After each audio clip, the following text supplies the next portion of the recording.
Assalamualaikum warahmatullahi wabarakatuh. Perkenalkan, nama saya Sinta Mainusi dari jurusan Perbankan Syariah 6A, Fakultas Ekonomi dan Bisnis Islam, Universitas Islam Negeri Sultan Taha Saifuddin, Jambi.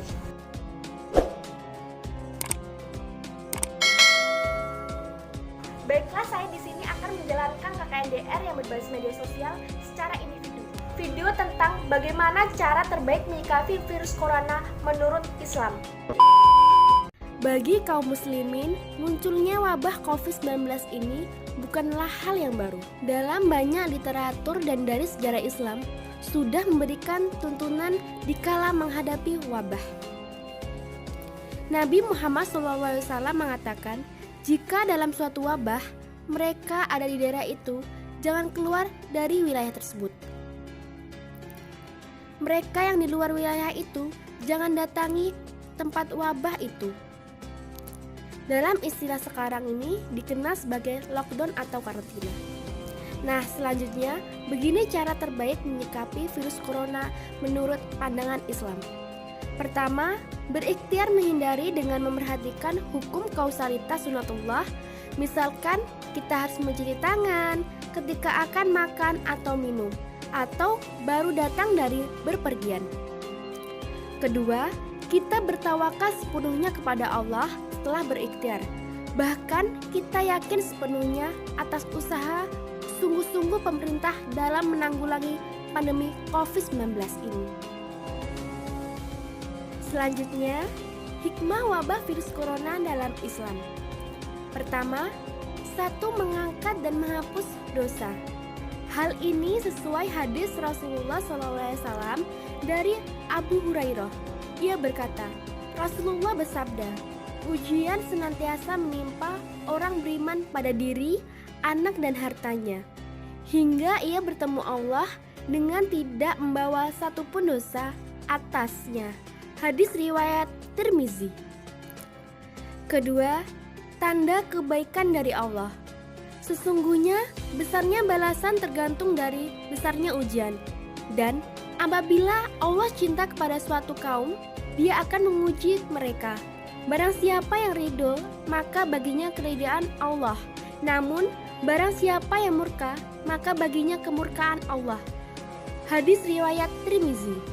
Yang ketiga, mati syahid. Tidaklah seorang yang berada di wilayah yang terjangkit taun, kemudian ia tetap tinggal di negerinya dan selalu bersabar. Ia mengetahui penyakit tersebut tidak akan menyakitinya kecuali apa yang Allah tetapkan kepadanya. Maka baginya seperti pahalanya orang mati syahid. Hadis riwayat Bukhari. 4. Pahala tidak terbatas. Sesungguhnya hanya orang-orang yang bersabarlah yang dicukupkan pahala mereka tanpa batas. Quran Az-Zumar ayat 10. Terakhir, inilah dua amalan yang dapat saya share untuk sobat semua, dimanapun Anda berada. Buat mereka yang merasa panik, khawatir, cemas, dan galau.